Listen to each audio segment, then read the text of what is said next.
I have so many notes for you guys. Like, I was not kidding. This is what I'm looking at. As a chronic yapper, please. I really do hope you guys have pen and paper out. Hey, what's up and hello everyone. Welcome back to the channel. If you're new here, welcome to the channel. My name's Kennedy. I'm a vintage creator and seller, and I have been since 2018. So if anyone is qualified to make this kind of video, I feel like I get to be part of that list. I do pop-ups regularly, normally like 1-2 times a month.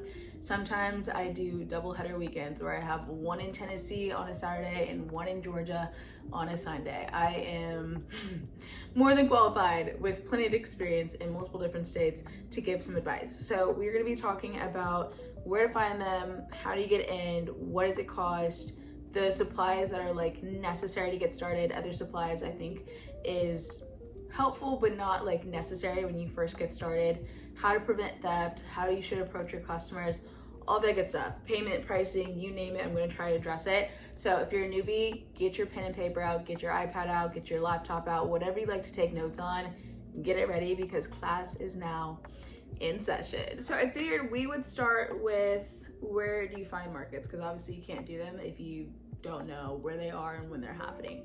So my biggest advice would be to go into like Instagram and type in vintage XYZ, like whatever city you're in.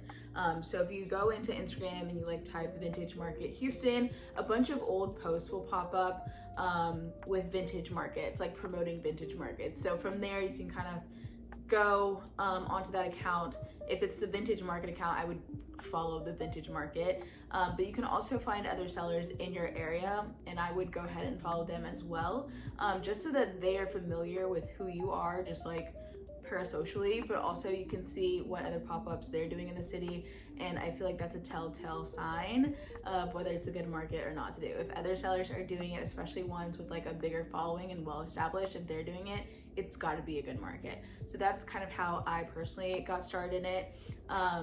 But also I would recommend, like, once you find that market or like a couple markets in your area, I would actually go to them in person and just check out what the vibes are, see if that's something that's going to be a fit for you. So there's like a market in Houston called like the So Hot Market or something like that, and it's mainly curated for Y2K girls. So if you are not a Y2K girly, like that's probably not the market you should be wanting to apply for, because one, you'll probably get rejected, but two, that's probably not going to be your target audience and you might not do well. So knowing like where to go and where you fit in is going to be like huge. So I do recommend like actually going to these markets, seeing if the hype is there, if there's good foot traffic, things of that nature.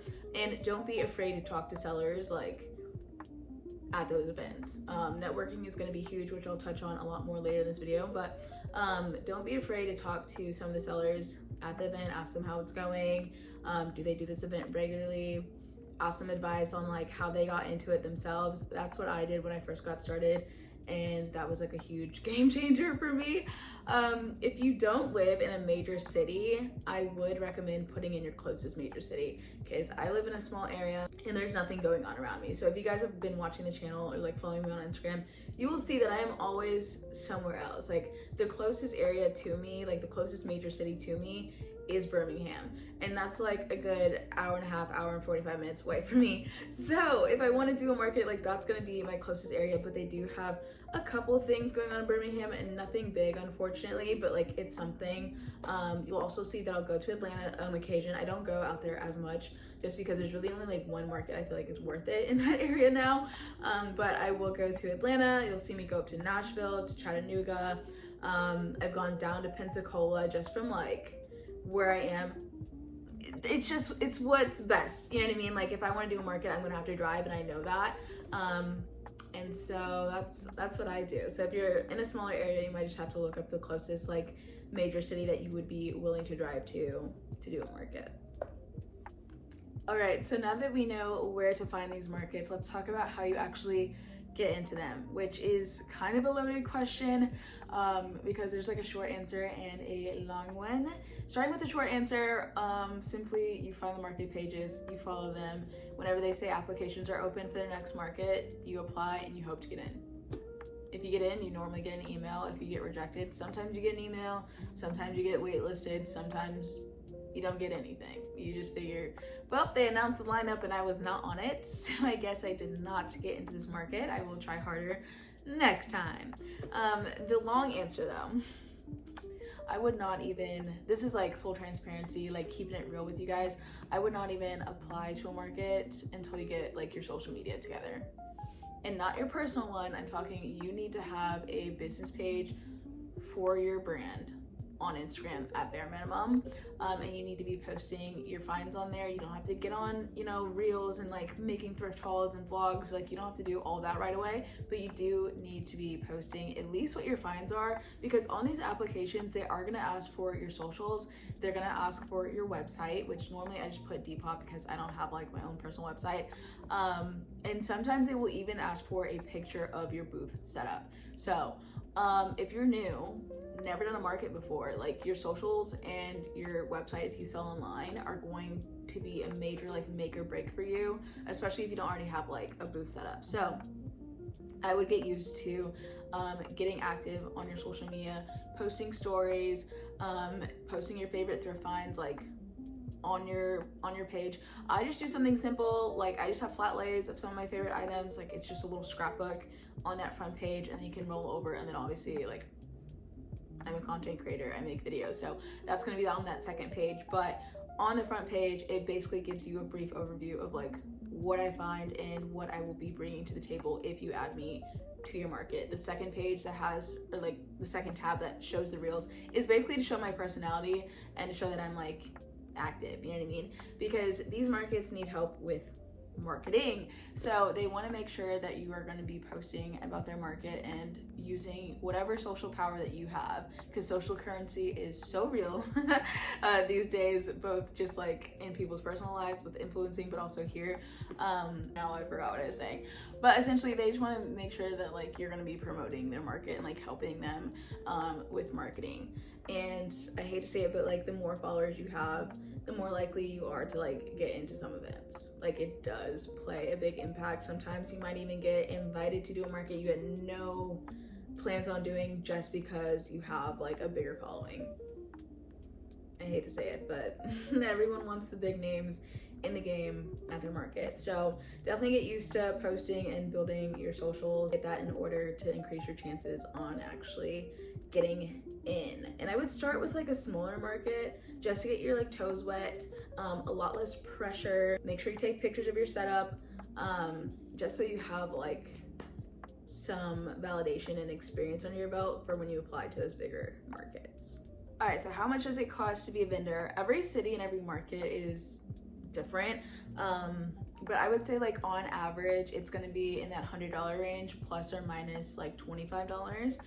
Some of the smaller markets I've done have been in the $50 range, which is like not bad, but I also like did not make very much because it was such a small market, not a lot of foot traffic. So the vendor fee, I'm glad, was that low, because if I would have paid closer to 100 and 125, like I would have been pissed. So the smaller markets might be in that like $50 range. If they're free, I would steer clear. I would not do any free markets. Like they are desperate to have people there, so I wouldn't do that. But I would say like on average, and this is between Alabama, Florida, Georgia, Tennessee, and Texas, like those are the 5 states that I've vended in, I typically see like 100 plus or minus 25. So, and that's for like a regular like 10 by 10. Obviously if you do like a 10 by 15, a 20 by 20, things like that, like the bigger your booth, the more expensive it's going to be. But for like a regular 10 by 10, I would say 100 plus or minus 25, which honestly should not be that hard to make back up within like the 6-7 hour time frame that the markets are. So I wouldn't fret too much on that, but that is like the average kind of cost. So all right, supplies. What do you absolutely need for your first market? These are like the bare necessities, like non-negotiables. This is what you need, okay? And before we get into this, I'm just gonna let you know now, if you plan on doing this and you wanna commit to this, just go ahead and invest in the high quality products up front. If you don't, you'll end up buying and buying and buying over and over and end up wasting more time and energy and money and effort rebuying things when you could have just invested in the quality thing from the jump. So just go ahead and do that. That's my biggest advice before you even get into this. All right, the most important thing would be your tent. You need a 10 by 10 tent. They're canopy tents. I got mine at Academy. I paid like $100 for it. I got it in 2021 and it has lasted me the last 3 pushing 4 years now. No problems. It's been in and out of my car, in my storage unit. It's been to who knows how many markets at this point. It's been through the worst and it's still holding on strong with no problems. It's very sturdy. Like when the wind starts, oh my gosh. When the wind starts blowing, I really don't have to worry about it. Can you also get like sandbags and stuff to help hold it down? Like, yes, but those cheaper ones, if the wind starts blowing, I've seen like the inside, like weight bearing poles just like snap in half in the wind. Like, I go ahead and buy it new. I don't recommend buying new a lot, but like these are the kind of things I do recommend buying new. And just investing in a high quality one so you know it's gonna last you for years down the road. Like, this is something you buy once and you can use it forever. Next thing you're gonna need are racks. Obviously, we're clothing sellers. We are gonna need to put our clothes somewhere. So as far as racks go, I honestly prefer the ones that fold. I got mine off Amazon. I got 3 of them specifically in 2019 and they are still going strong, coming with me to every single market with no problems. And that was, did I say 2019 or 2016? I got them in 2019. But they are still going strong for me like 5-6 years later, which I think is crazy, but that's how you know it's like, again, a quality product. I invested in it in the beginning and it's been holding me down ever since. I do have like 7 racks now at this point, but they're all by the same brand that I got in the very beginning. So as I got bigger, more successful, wanting to do bigger spaces at markets, I just had to like obviously buy more racks to accommodate for more clothing, but I just bought them from the same company, so I know they're gonna last me for years down the line. I just think they're easy to fold in half, to store, to travel with.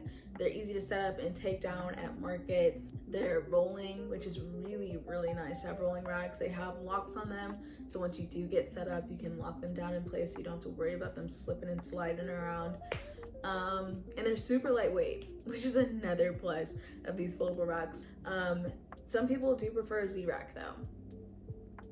I can't get behind that. I'm not a Z-Rack girly. Everyone's probably gonna tell you, get a Z-Rack. I don't like Z-Racks personally.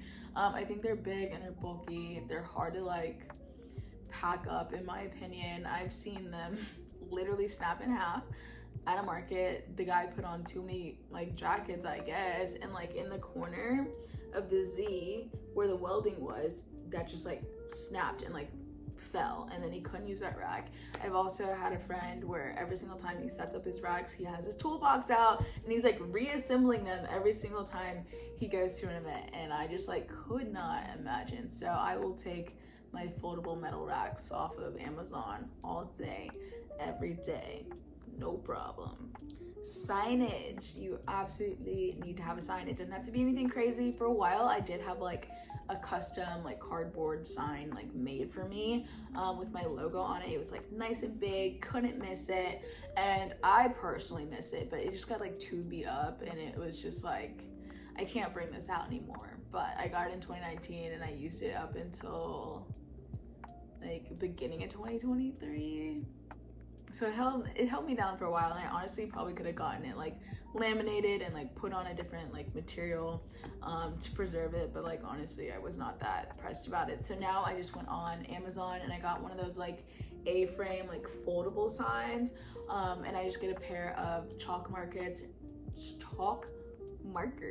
and I just write like retro rags, and then underneath I just say like size and gender inclusive. I have been having a $5 pile. Moving forward I'm going to be making some changes, but like a $5 pile is pretty lucrative anytime I bring it to an event. But I'll write like $5 pile in big like block letters to like, again, attract people in, and then at the bottom I'll say like the payments I accept, so people know like upfront like who you are, what you offer, what payments you accept. Like it really just like addresses a lot of different things up front, so that's like less questions you have to ask or have to answer and less questions they have to ask. Okay, you want to make it as easy as possible like on the buyer. So if you don't want to invest in like getting a full-blown custom one of those like A-frames, you can always just get like a chalkboard one and like make it yourself. Tags. This is huge and a non-negotiable. Tags, you need to have everything priced at these events. Every single thing, because some people have social anxiety, they don't want to ask. Some people are just like, oh, if it's not priced, it's probably not in my price range. But also, you just look more professional if everything is already tagged. Like, make this as easy as possible. I do think you should get some custom tags, just because tags are like free marketing and advertising for yourself. And I know that sounds like another expensive thing, but it doesn't have to be, okay? I just get tags made as like business cards at Office Depot, and I can get like $250, $300 for like $20. And then all I do is like write the size, or like not the size, write the price on the back. But on the front, it has like my logo, and then it has all my socials. Now you can get cool and creative and just put your QR code to like your Linktree or like your Instagram or whatever else. You can just put your QR code on there and also have your name. Like, that's free advertising right there. So even after people go home, they're like, oh, I wonder who sold me this. Like, it's right there on the tag. And then also like they can follow you from there to see what else you're like putting out and like when you're going to be at the next market, things like that. So you definitely want to get some custom tags, just to again promote yourself, but also just like looks really neat and professional. If you don't have an official logo yet, like don't worry, like literally just make a pretty business card and make sure your name's on it, like as simple as that. So I do recommend having custom ones, but I have seen people just like use cardstock, cut it out, and add them to the clothes. Or I've seen people use like old Pokemon cards and like sports cards and playing cards and just writing the price on it. I've seen some people with wooden hangers just put the price like on the wooden hanger itself, so it's like if it ends up, the one I don't understand about that is like if the item ends up not on the hanger, like how do you know what the price is? And also, how do you prevent people from just like switching the hangers so they get a cheaper price on that item? I don't like that method, but it is a method that's done. Point being, please have everything priced, okay? A wagon. I feel like this is a very underrated necessity that I don't see people talk about a lot, but I 10 out of 10 recommend a wagon. Mine, I got off Amazon. I got everything off Amazon, but it folds together nicely. It doesn't take up a lot of space. I just put it in my seat and I buckle it in so it's not like flying all over the car. But it is a great way to transport your clothes. The least amount of stress you have to put on your body, the better, because if you do this wrong, like clothes are heavy and it will beat you up and like make your back start hurting and everything else. So make it easy on yourself. Get a wagon. You can easily transport your clothes and whatever else you may need in the wagon, and then like during the actual event, like it can hold your personal items. It can hold extra hangers and things like that. Like, I find a wagon very useful. And at some markets you can just kind of like put everything on your racks and like roll them in. But I've seen so many racks get torn up trying to go over grass and gravel and like going long distances from the parking lot to the convention center. Like, I just don't think it's worth risking breaking your rack during setup when you could just have a wagon. Take your racks in, set them up inside, and then just drag your clothes in the wagon, in and out, to your car and from your car. Just like make it easier on yourself and eliminate some stress. Hangers. Okay, everyone obviously is gonna need some hangers. We're clothing sellers. Like, how is it gonna be on the rack if you don't have a hanger? I really think you should get matching hangers. I know, and it sounds like, again, a hefty price, and it can be, but this is another one of those items. Literally all of these items are things like you invest in once and they will last and stick beside you for like years down the road. So you have to spend a good amount up front, but like after this, like your costs are gonna go down significantly for markets. But I would get all matching ones, whether that's gonna be plastic, the velvet ones, the metal ones, the wood ones. Pick your poison, but make sure they're matching. It just looks a lot more professional and put together, and it gives curated vintage store rather than thrift store, because that's not what we are, and we need to fight that stigma. Okay, so get some matching hangers. I started out with plastic ones, but they would snap in my car regularly. I always had to have a bunch extra on hand when I travel, just because like you are gonna have some casualties in your car. The velvet ones were a little bit better. The clothes stayed on the hangers better, and they were better for like your knits and stuff, but again, they were easy to kind of break. So after I went from plastic to velvet, I then upgraded to the metal ones I have now, and I love them. My pant ones are still Half of them are still plastic, but they're like the clear and silver ones, so they still match like my metal hangers.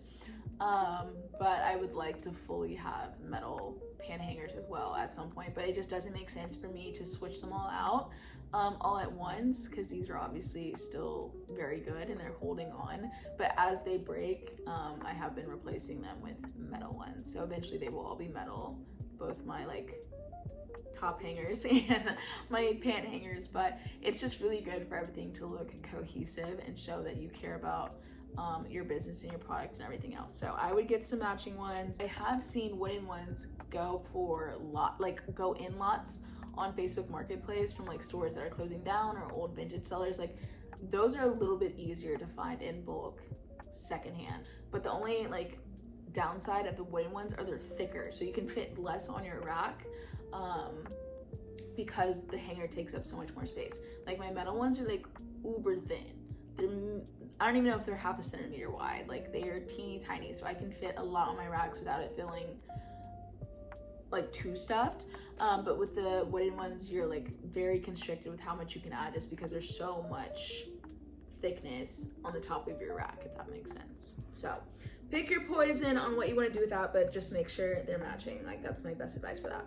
Last but not least, a portable charger. I'm putting this under the necessities. This is again something that you can use for years down the line, but you typically have to get to the event like 2 hours before to start setup. Then the event is like 6-7 hours, sometimes 8, and then you have to tear down. That's another like 2 hours. So at minimum, you need your phone to be charged for like 10 hours straight, and you're gonna be on it taking payments and like texting and whatever else. So having a portable charger is, in my opinion, a necessity. There's like no harm in not having it, but like you just don't want to be in a position where like your phone dies and now you have no way to take payment. So definitely get a portable charger. You cannot have your phone dying.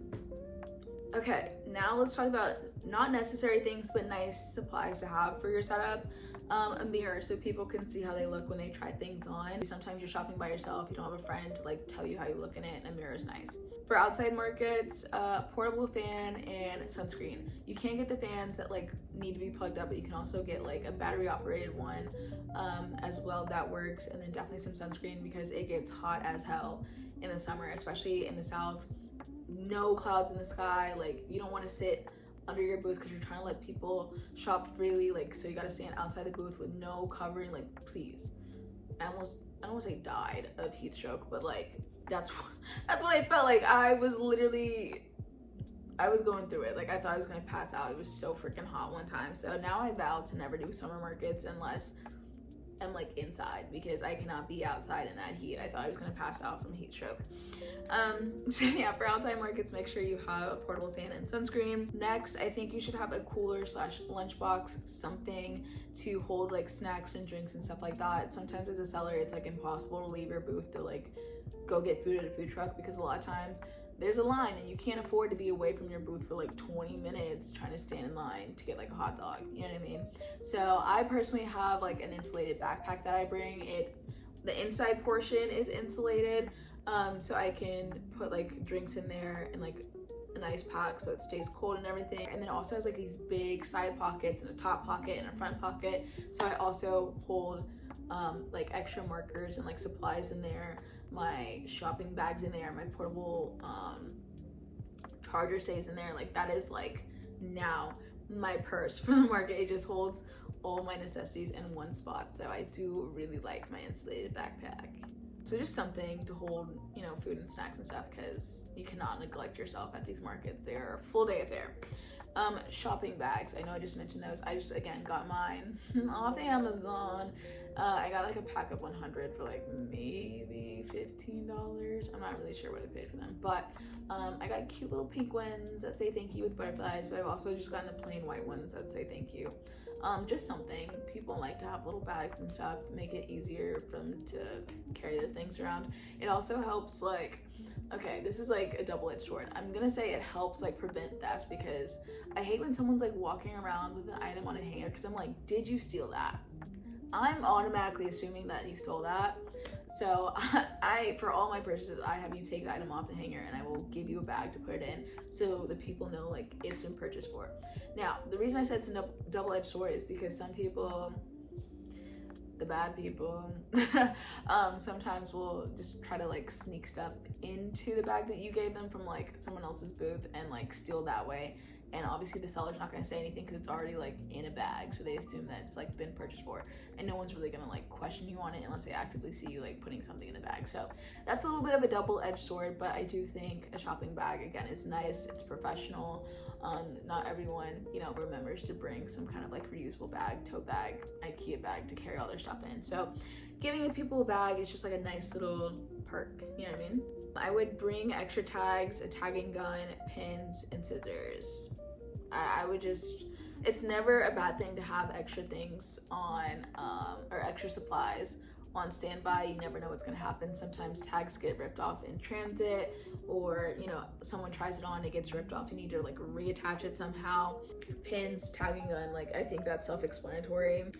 A mannequin. I have been seeing more and more people with these at events and I am loving it. It just draws your eye to their booth. It makes you want to go in. You can show off like your best pieces on the mannequin just so people can like get a vision on how like you style things and how cute it would be if they bought it. I just think mannequins look so good. Again, not a necessity. I don't even have one myself, and I've been doing this for a hot minute now, but it is something that I will be getting moving forward. Wrinkle release spray and fabric refresher. I don't know what I was going for with that note, but just some kind of like, you know, spray.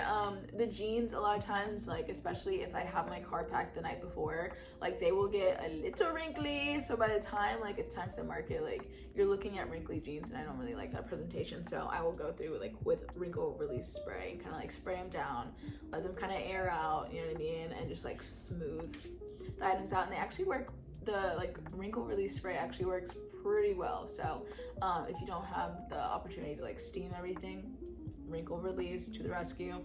Also just like the fabric refresher, scent booster, whatever. Again, sometimes being outside, being in your car, like they just need a little spritz, freshen them up a little bit before they go to their new homes. Pricing. This is like low-key such a gray area, because some of it is kind of just like off what feels right, if I'm being honest.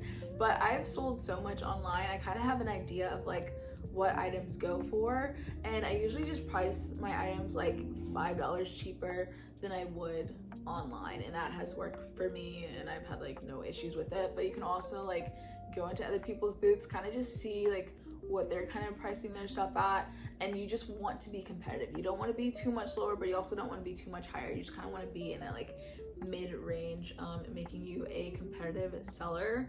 I also recommend keeping everything to like the nearest 5, so like $10, $15, $20. It just makes it easier to do math if people buy like multiple things.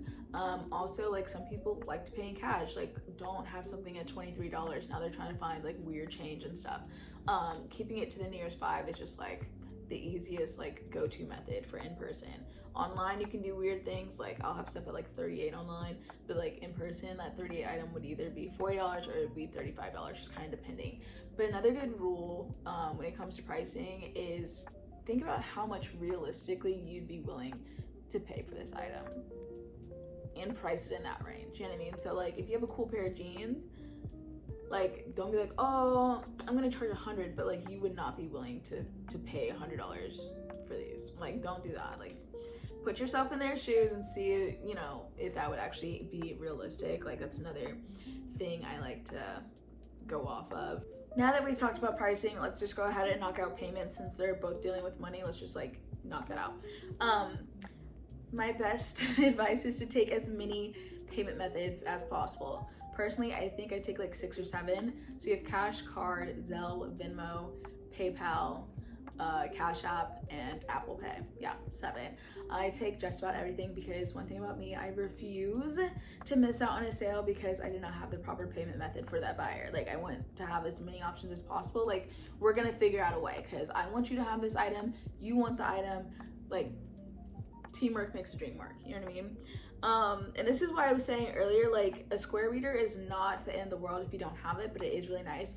One, because when you sign up for Square, they will send you the actual reader, so you can have a little card reader on hand, and it will do tap and insert for a card. But also, even if you don't have your Square reader on you, because sometimes I do forget my Square reader, like on the charger at the hotel or something, or like in my car and I don't have time to go get it, having an account with Square, you can still do like tap to pay on your phone directly, or you can do tap to pay with a card on your phone. So it's not the end of the world if you don't have the card reader, because like I said, you can still do tap to pay with Apple Pay or with a card on your actual iPhone itself.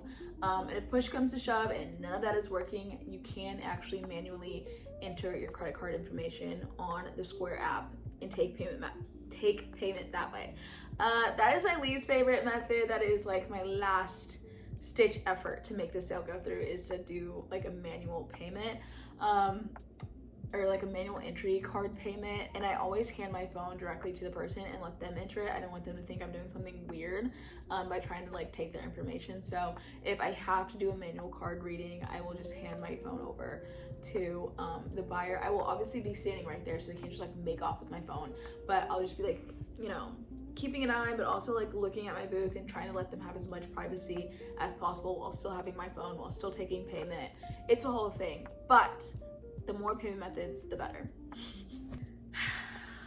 It's kind of just gonna be on like a person-to-person basis, but I feel like for your first market, at bare minimum, I would say like 4 racks is a good starting number.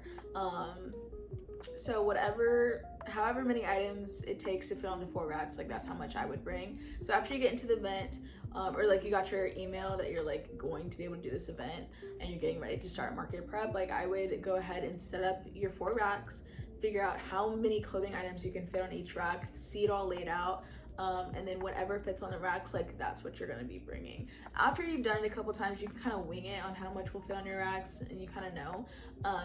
But for that first one, I would just kind of see it laid out and then go from there, because sometimes you kind of guesstimate and all of a sudden your racks look very empty, and you don't want that to start off. You want your racks to look empty at the end because you sold so much, but you don't want them to start off looking empty because it looks like you just have like nothing to offer. There's less options for people to look through, less opportunities for someone to find something that they like. So definitely kind of play with it beforehand, and then to let that decide like how much you're gonna bring. Also, on the topic of like how much you need to bring, if you plan on having like accessories and stuff like that, you want to set up a table, also set up your table, okay? And kind of play with like, are you gonna have some kind of like tablecloth that you set up, and then are you just gonna lay everything out, or are you gonna have some kind of like display case? Like, also figure out that situation if you plan on having a table, because again, presentation is huge. So if you plan on bringing a table, also figure out your setup for that, and that will again help you determine like how much you want to bring and how much would be feasible to actually fit in your car to bring. Okay, let's talk about getting that car packed.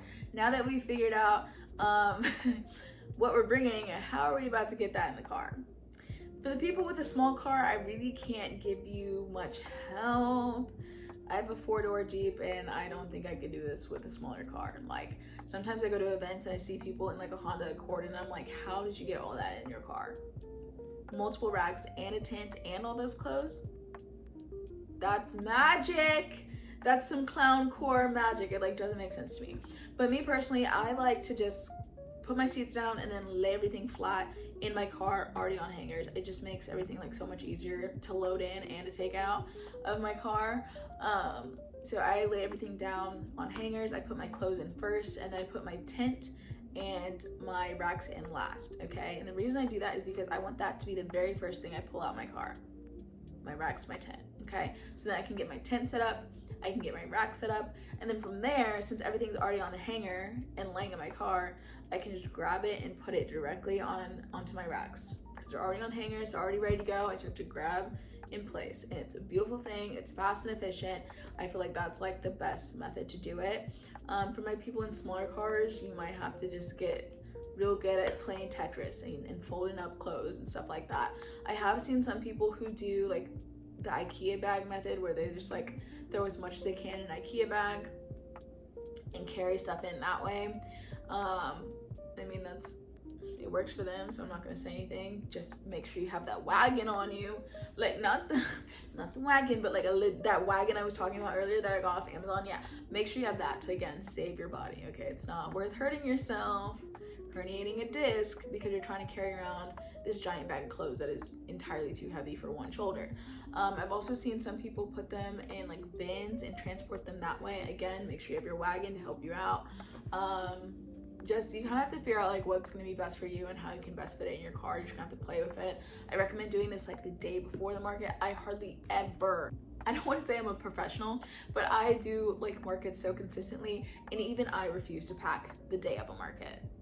It's just like too much stress. Let one thing go wrong and all of a sudden you're behind schedule. So I recommend packing like the night before.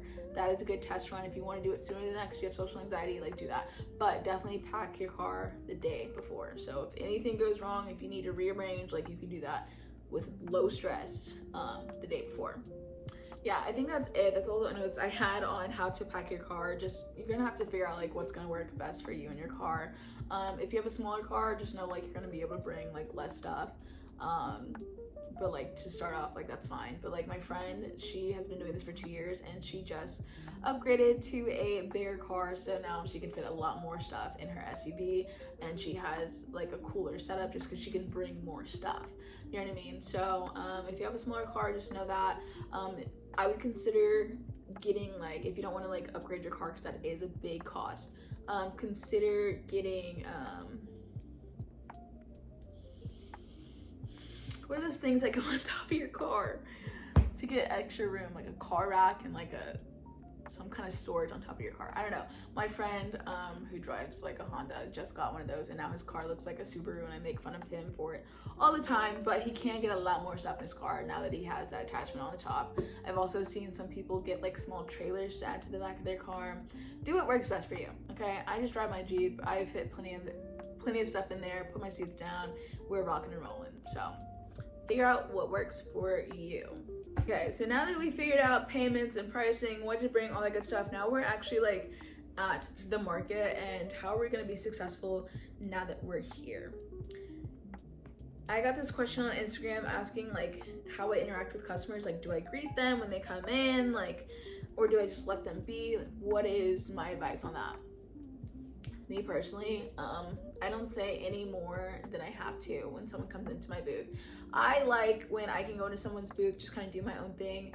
Maybe they say hi, maybe they don't, like, but I don't want anything aggressive. Like, don't feel like you need to be a greeter at Walmart where you're like, hey, how's it going? I'm so happy you're here. Let me know if you need anything. I have this and this, and like, get out my face, please. Respectfully, I can't do this right now. I'm ready to go now. Like, it's just too intrusive. I don't like it. I don't need you staring at me the entire time I'm shopping because now I just feel uncomfortable. So me personally, I just kind of like let you do your thing. After you've done a little browsing, like I might, you know, make eye contact with you and say like, hey, if you have any questions, like please let me know, and like leave it at that. Or like if you're coming in and I love your outfit, like I might say something like, your outfit is so cute, like what brand are those jeans, like I need those, like something like that to kind of break the ice. If they have a cute dog, I might like bring up the dog or something like that, so that they know like I am the host of this booth, but like it's nothing too intrusive. And then while people are shopping, I will either sit in the back of my booth just kind of like minding my business, kind of watching over everything, or I'll actually stand like in the very front, a few like feet away from my booth,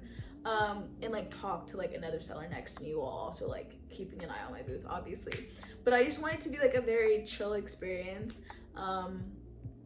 for the buyers. Like I feel like that's the best method. No one wants you to be like in their face. No one wants you hovering while they're trying to shop. Like I feel like that's gonna hurt you more than help you in the long run.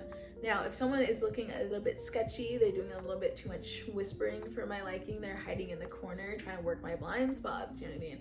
You know, I might walk into my booth, pretend like I'm merchandising and like rearranging some stuff and just say like, oh, so sorry, like maybe accidentally bump into them or something like that, and just like, oh, so sorry, like if you guys have any questions, like let me know, like I'm the seller, we can work out some negotiations, like if you don't like the price of some of my stuff, like I'll just let them know that like, hey, I'm here and I am watching, but like, don't stare at people while they're shopping. Like, don't act like a security guard.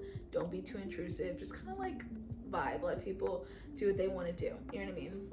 So that's how I handle it. I keep it simple, keep it cute, and go from there. I've had no problems with it, and I will continue to do so moving forward. All right, let's quickly touch on theft. No one likes to deal with it, but occasionally, like, it does happen and it does suck, but like, what are you gonna do? And I'm gonna start with that point, actually. At the end of the day, if something does get stolen from you, it does suck. Don't get me wrong, I'm not trying to like downplay theft by any means or trying to say that it's like acceptable. But at the end of the day, you have to remember that you likely thrifted this item or got it from a yard sale, estate sale for cheap. So it's already paid for itself when you sold something else, okay? It's not worth, you know, losing your mind over, in my opinion, okay? It comes with the game, and they will get their karma. Like, that's how I view the situation. Hate to see it happen, but like, the universe will deal with them, okay? And I already made my money elsewhere selling something else. So my best advice on like trying to avoid some of that would honestly be to have a second person with you at events when you can, which is crazy coming from me because I always do these events alone, and I travel alone, and I set up alone, and I tear down alone. Like, I do all this by myself. When I say I'm a one-man show, I'm literally a one-man show from start to finish, morning to night. But having more eyes on your stuff, the better, like, obviously. Also, you'll like, with time, you'll get better at like scanning and like keeping an eye out for those people who are trying to do some sketchy stuff and they look like they're plotting to like steal from you, kind of like I said a second ago with like my customers. If they look a little sketchy, like they're doing something, like, I will introduce myself. I will let them know that I see them doing whatever the hell they're doing, and that usually is enough to kind of like make them like abort mission. Make sure you have the least amount of blind spots as possible, okay? And when I say that, it's like, I like to have my stuff in a U. So I'll have 2 on the side, like 2 racks on this side, 2 racks on this side, and then 2 in the back, okay? And I push them as far out as possible to the point where they're like kissing the racks on the other side of me, like whoever's booth is on the other side of me, because I don't want any opportunity for people to try to like walk in between racks and try to grab something. Don't want that. I try to avoid having things in the middle. Occasionally you'll see, like when I do my bigger setups, I will have a rack in the middle, and that does definitely create a blind spot for me, but I try to be more active at those events, moving kind of like back and forth, not like actively pacing to where it looks funny, but like just naturally like moving left to right. And again, like if something falls, like I'm going over there to check, and like I'm keeping like tabs of things. But yeah, so like have somebody with you, avoid having blind spots like in your booth, approach people who look like they're being sketchy. And the last one, some people will look like they're stealing, and sometimes they just do not know how this works, okay? Because sometimes when I do like the Huntsville downtown market, it's downtown, it's in a parking garage, and there are plenty of people who don't know what's going on, and they just happen to see it on the street and waltz in. So they don't know how a vintage market works. So they might think that like, oh, you pay in one area. They don't realize that each individual like shop is a store, so you have to shop here, pay here before you move on to the next booth. Some people like don't understand that concept, so I kind of put people on like a visual leash. And what I mean by that is like, I will let you go like 1 booth over to the left, 1 booth over to the right with free range. Like, I'm not going to say anything, but I will keep my eye out, and I will say to like the seller next to me, like, hey, so and so's in your booth, they have my item, like, please let me know if they leave your booth, or like keep an eye on them, you know what I mean? And I'll ask them to do that, and normally a seller is like really cool about that, like we have each other's backs type thing. So 1 booth over is fine, because maybe your friend's in another booth, maybe the other booth has a mirror and I forgot mine this time, like whatever the case may be, I'm gonna let you have that like leeway. The moment you get 2 booths over, like, I'm coming for you. And not like a, hey, stop it! Like, not like that. I'm just gonna calmly let the seller know next to me, like, hey, I'm about to step away for a second. Someone's walking away with my stuff. And I'll ask them to kind of like keep an eye on my booth. They don't have to like watch it like a hawk, but like just, you know, keep your eyes out, keep your eyes peeled while I go and I walk after this person. When I approach this person, which is like very important, I'm gonna say, hey, I saw you had one of my items in your hand, like, were you looking to purchase that? And maybe they'll say, hey, like, I was just thinking about it, like, I don't know yet. Or maybe they'll say, yeah, like, where do I pay? These are one of those people who like just don't know what's going on. So at that point, I can just say, hey, like, everyone's an individual booth, so wherever you got that from, like, that's who you pay. And I'm just gonna educate them on how a vintage market works. I'm not gonna accuse them and say you're a stealer and you deserve to rot in hell. Like, I'm not gonna be mean about it. I'm not gonna involve security if I don't have to. Like, I'm just gonna approach you, say, hey, this is how it works. If you want to buy it, let me know. We can work something out right now. Otherwise, like, if you are thinking about it, you're not sure, I'm going to go ahead and take the item and I will hold it for you at my booth. And if you decide you want it, let me know. We can work something out. If not, totally get it. But just to let you know, again, like, everyone's their own individual booth. So if you see something you do like, go ahead and purchase with that seller at that booth. And I'm just going to be really nice about it. I'm not going to be passive aggressive about it. I'm not going to be mean about it. It's just going to be simple education. And I have never had an issue once I've come to you with like, or come to that person with kindness. Some people genuinely just like don't know, and other people will get caught and they'll just be like, oh, I don't think I really want it. And like, that's fine too. Like, I get my item or I get my money. Win-win. So I had a couple people ask me about profit, so I'm going to do my best to kind of address that. At Granger, we pay attention to every... Sorry. I'm going to try to address that to the best of my abilities, because it's kind of like a loaded topic. Not because of anything bad, it's just a lot of variables come into play when it comes to making profit at these events. When I first started, anytime I broke even, like, that was a great day. I was happy with that. I still had my 9 to 5, so this was literally just for funsies, kind of like it is now for me. Like, I still have a full-time career. I do this for fun. You know what I mean? This is like my passion project. So it was never a big deal for me. So when I first started, I was doing as many as I could, as fast as I could, just to learn as much as possible. You know what I mean? So I could get to the point where I am successful. So when I went to these markets in the very beginning, because I didn't have a video like this, you know, in 2019 when I first got started, that told me like a step-by-step guide on like what I needed, what I should be picking up, how to be successful. Like, I didn't have a video like this, you know, 6 years ago. So I had to basically go out and figure out my own survival guide. And I did that by going to events and networking with the other vendors around me. And I would ask them like, hey, what do you think about my setup? Give it to me straight. And they would tell me, you need different racks, you need more racks, you need better curation, where's your sign, why isn't stuff tagged, like things like that. All the advice I'm giving you in this video was given to me at the very beginning. Matching hangers, I didn't have that. I was all over the place. I had different colored plastics, I had a couple wood ones, I had, you know, velvet ones mixed in as well. Like, it was giving thrift store. So like, the advice I'm giving you now is the stuff I learned in the very beginning and were like the game changers for me as I progressed and like moved forward. Like, if I did not take the advice from those sellers who had years in the game, like, I probably would not be doing markets anymore, because they're not fun if you don't do well. So my recommendation is to take my advice, and then when you get to your own markets, like, definitely talk with the sellers around you, network with them, become friends with them, ask them to be brutally honest with you on your setup and like things you can improve, because the sooner you kind of figure that out, the more successful you're going to be. Because honestly, presentation is everything. You want your vintage store to give vintage store. It should give hand-picked, like, special experience. It should not give like, I could have found this at the thrift store. You know what I mean?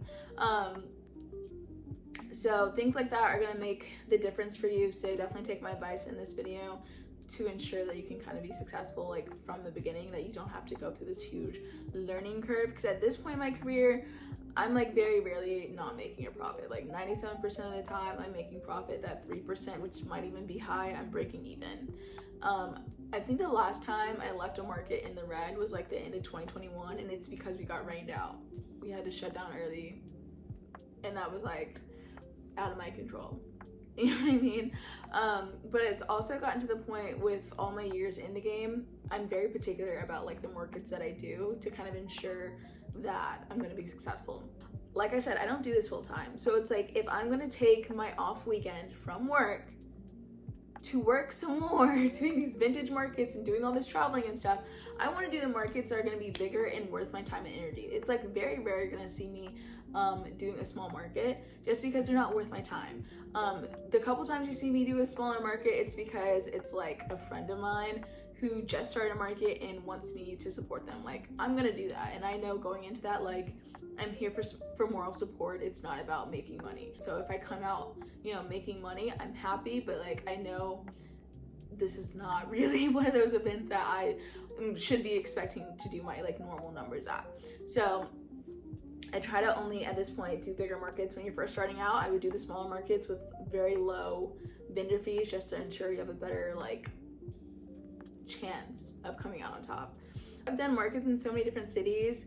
I know now to kind of adapt my inventory depending on where I'm going to be, because some things sell better in Nashville than they do in Atlanta than they do in Huntsville, and that just comes with experience and knowing how to cater what you're bringing to your audience so you have a better chance of selling your inventory. I wouldn't be upset the first couple times you do it if you just break even. Like, you have to remember, like, you're new to this, you're still learning, but after a while it becomes easier and easier, and it's like gonna be very rare that you don't make profit. So I think that's it on the topic of profit. I did have someone also ask me if I take into consideration cost of goods when I do events, and whether I make profit or not. I personally don't. I keep track of the number of items that I sold at the event and like what items, just because I also sell online, and then if I wanted to I could give them like an average number and calculate that in, but like that's entirely too stressful. Like, I don't feel like that's necessary. My main thing in general for my business is like whatever I spent on inventory, I need to make sure I'm like ideally tripling that in profit the rest of the week. Like, I want to be selling at least 3 times as much as I spent for the week, and as long as I'm keeping my input way higher than like my output, I think I said that right, what's coming in is more than what I'm spending, like I consider that like good. I'm not going to keep track of each individual item. I will go into psychosis. So when I calculate profit, I'm really just talking about the vendor fee, gas, lodging if I had to, and like food. You know what I mean? But when you're first starting, I like wouldn't even worry about all that. I would just take into consideration like the vendor fee and like gas to get there.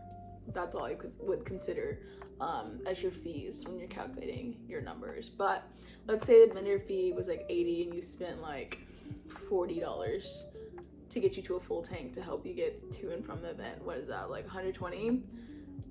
You sell 6 items at $20 and you're good.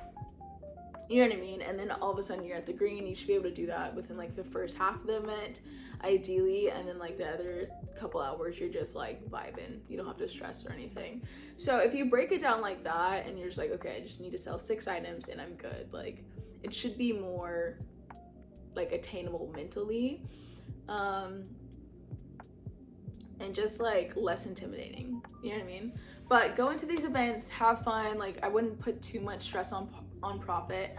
Don't get pushy with your customers. If they want a bundle, like be open to giving them like a $5 discount or something like that, just to help you like ensure you're gonna get those sales, and help you like make those profits. But don't be upset if you only break even in the beginning. Use this as a survival guide to kind of like jumpstart your success, and you'll be fine. Okay, have fun at these markets. I've made so many friends in the vintage community doing this, and now we do other stuff outside of like vintage.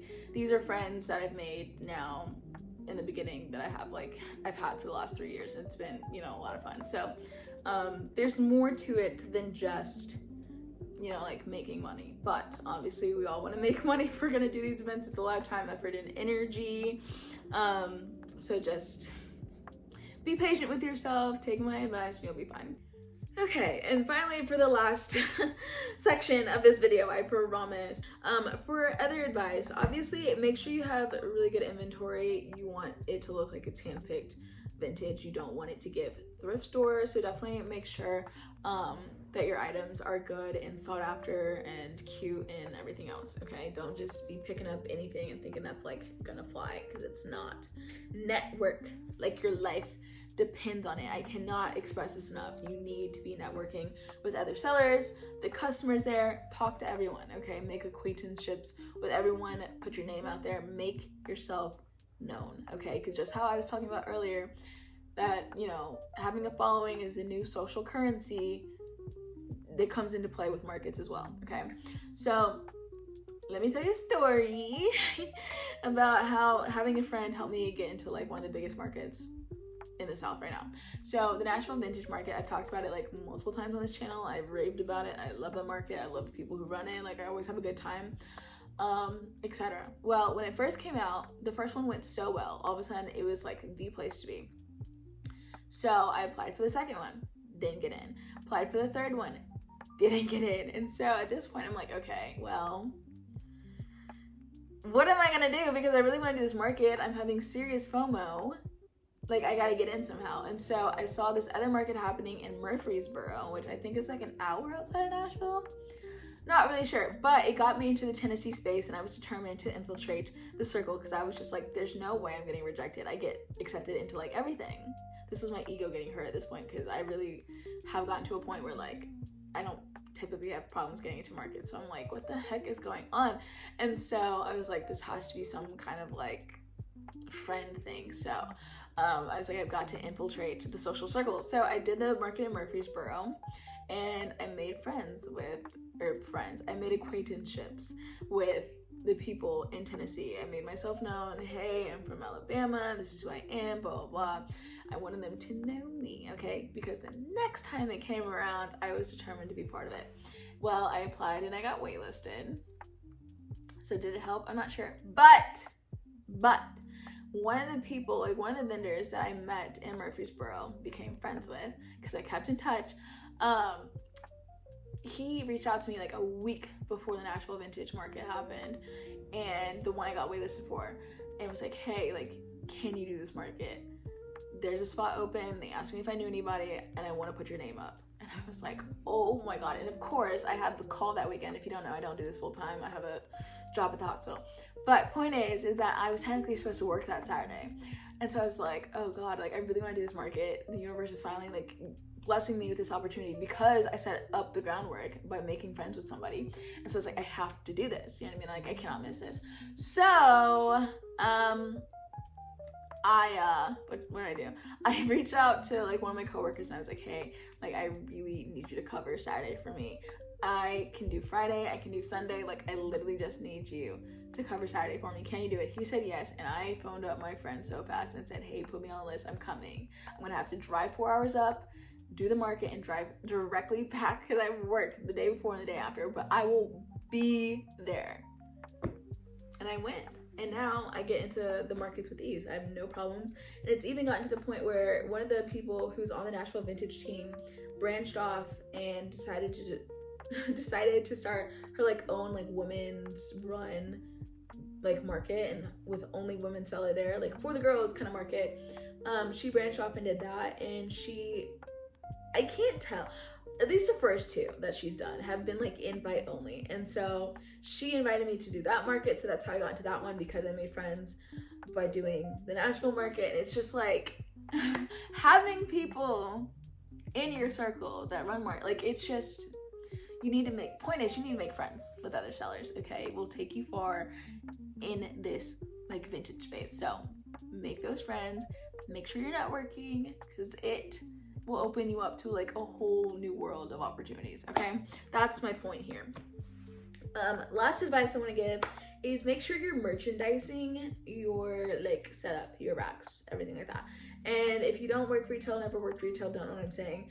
Essentially, it's just like make sure everything looks nice and organized and easily shoppable. So if things are falling on the floor, if they're hanging off weird on the hanger, make sure you're going back through and you're like putting them back on the hanger, making it look presentable. If you have stuff folded on a table and it's not folded anymore, make sure you're going and you're refolding it so that the next person who comes in, it doesn't look disheveled. It looks like a brand new experience, even though you've been selling for the last 4 hours. Like, you don't want to look sloppy, okay? And obviously it's like not your fault. It's like the other buyers who've been in, but like it's your shop, you need to take pride in it. Also, organization on your rack. Some people do by size, some people do by color. I hate both of those. I just go by the item. So I will have a rack of like women's tops, and so I'll do like tube tops, camis, tank tops, baby tees and t-shirts, and then I'll have long sleeves, and that's how I'll do it. I just feel like it looks the most like visually appealing. For jackets, I'll have like all my denim together, all my leather together, all, you know what I mean? Like it just needs to look somewhat organized, like you put in some effort. You don't want to have, you know, long sleeves in the middle of the short sleeves and like random skirts in the middle of your tops. Like you don't want to have lingerie on like your men's rack if you carry men's. Like you just want things to look organized. So that's really all I mean by like merchandising. Just like make it look cute and presentable and like you care about your brand. I think that's it. Ugh. Need some tea. Your girl can talk. Alright, you guys, that is going to conclude today's video. I hope you found it super helpful. I know it was long, but I have just so much I can say about markets. I have plenty of years in this game, and I also just like to talk. So you knew what you were getting into, hopefully, when you clicked on this video. But I do have a whole playlist that I will leave here at the end of me doing markets and like little market vlogs. I'm sure there's little bits and pieces of advice in those because I usually take you guys through setup and breakdown. I talk to you guys through numbers and trials and tribulations, the ups and downs, all of that throughout those videos as well. So if you want some like real like in-time experience that I've had, definitely go watch those market vlogs. If I can think of anything else, I'll leave it in the comments, but if you guys have any questions, definitely leave those down below as well, and I will try to like type out an answer for you to the best of my abilities. But I need to go get something to drink because I am parched and my throat is killing me for once. I actually don't want to be talking. A chronic yapper wants to stop talking, like that's crazy. But yeah, I hope you enjoyed. Like, comment, and subscribe, and I will see you guys in the next one. I love you guys so much. I hope you live a happy, beautiful, wonderful life until I see you next time. Bye.